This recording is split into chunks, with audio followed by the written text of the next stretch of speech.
Good morning, boys and girls. Today we're going to be doing session 14, investigating symbolism. So we spent a lot of time working on fantasy, and I want you just to take a second to think about what is the first word or the words you think of when you hear the word fantasy. If you want to jot some of those answers down right here, just jot some notes. What are some things that you think of when you hear the word fantasy? Well, some of the things that I think of is like dragons, castles, time travel, ghosts, heroes, flying, magic, mystical powers or supernatural powers. So those are some of the things that I wrote down. And as I was thinking of those things, I was noticing something interesting. Most of these things that I came up with are objects or their characters or their settings. In your notes, did you notice some of that same thing too? So something that I find fascinating but not really surprising is that so much of what sticks out for fantasy readers are the characters, the objects, and the settings that can often be interpreted as symbols. Symbols are perhaps one of the most memorable aspects of fantasy, as well as one of the tools fantasy readers use to get a stronger understanding of the stories that they're reading. So today I want to teach you that fantasy readers keep an eye out for repeated or highlighted images, objects, characters, or settings, like we just have right here. And when fantasy readers see those things, they need to pause and ask themselves, could this be a symbol of something? Could this be a symbol of something else? What is it that those symbols might mean? And how can they connect? How can these symbols connect to a possible theme for this story?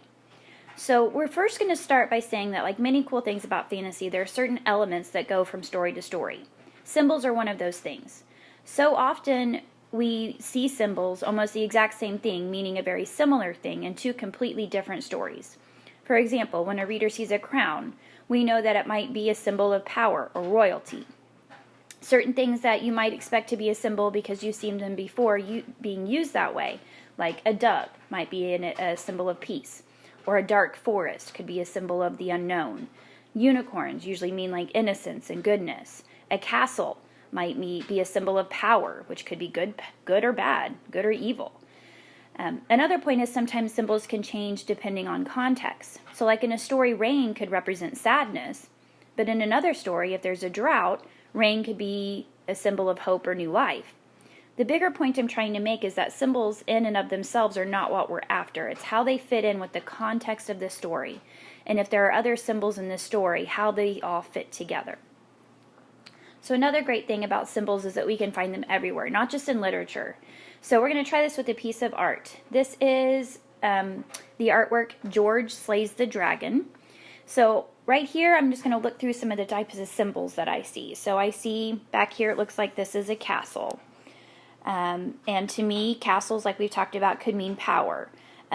This is a man kind of wearing fancy clothes. He must be a knight or a hero of some type. He's riding a white horse, which to me, white sometimes means goodness. And as I noticed the lady back here who's also wearing white. So to me, that would be something kind of symbolize goodness. But over here in this dark corner, there's a dragon. So the colors are darker. It looks like it might be kind of symbolizing evil. It's small, but it also could symbolize maybe danger or something bad. So I see a lot of contrast here with some of the things over on this side all being light and over here being the darkness. Oh, I didn't want to get rid of that picture. I'm going to put that picture back in. Here we go. Okay, so we have our picture here. So looking across all these symbols, I see a hero who is slaying a dragon. And the hero is the light and the goodness, and the dragon is the darkness and represents evil. And to me, that hero is protecting the woman, but also the power that she might hold. So the castle backs up that idea, like he's maybe protecting his whole nation in some way. Maybe the woman in the castle could be representing government, and that dragon is maybe another country. So that's possibly showing a threat to the government. So maybe one of the themes that could be going on in this painting is that governments can be threatened by outside things. but they can win as long as those threats stay outside. So I wrote some notes down, and you have this page in your notebook on the next page about some of those symbols, and I just wrote the hero equals the light and represents goodness. The dragon equals the darkness and maybe represents evil. The hero is protecting the woman. The woman's wearing a crown that represents power. The hero is protecting the woman and the power that she holds, and the castle back behind, which might represents power too. All of those things coming together, and what that might mean is the idea about the dragon could represent another type of government that's trying to be threatened by something, or a type of the government of the castle, and the lady could be threatened by something outside. So the theme I came up with is, governments can be threatened by outside things, but they can win as long as those threats stay outside. So that's why they're outside the castle protecting it. So did you see how, as I was thinking about this, I first identified the objects, the setting, and the characters that seemed like they could be symbolic. And then I considered what those symbols could mean individually, and then together, finally, I thought about how all of that could connect to a theme. So I did all of the steps that are here. So while I was reading, I was looking for symbols. Or while I was looking at that picture, I was looking for things that could stand out as a symbol. They could be images, objects, characters, or the settings of the story. We've talked before about how those things are repeatedly mentioned or highlighted. Back when we first started talking about symbolism, when we talked about Tiger Rising, and the rash, and the cage, and the tiger, and the suitcase, all of those things kept coming up over and over and over again. So we thought of those as symbols. And we considered what might each symbol represent or mean. We talked about the crown and how in this picture and how it could equal royalty or power, and what the dragon might mean and what the hero might mean. And we laid those symbols in their meaning side by side and considered how might they all fit together. Well, we talked about the crown that the lady was wearing, and she was standing outside the castle, and maybe that represented a type of government. And then the danger on the outside, the darkness, was represented by the dragon, and maybe something was threatening the power or the castle or the government of that time period. And so then while pondering the relationship between those symbols, we think about the possible themes.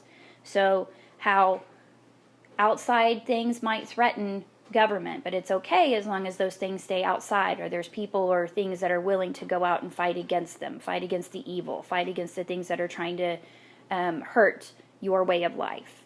So all of that came together to be a theme that we came up with, something we could learn from this story. So what I want you guys to do today, don't forget to tell me the title of the book that you're reading. What are some possible symbols that you've come up with? What are some things, again, think back to all those things we just talked about, images, objects, characters, or settings, things that come up over and over again. Think about what each one might mean. Put them side by side and consider, how do those symbols all fit together? What's a theme that we can come up with by using those symbols? So write down some symbols, tell me how they connect, tell me how they come together to describe a type of theme. So I want you guys to do that. Let me erase this real quick. Do that on this paper, or if you want to do a book snap, you can. So again, you're going to come up with some symbols. How do they fit together?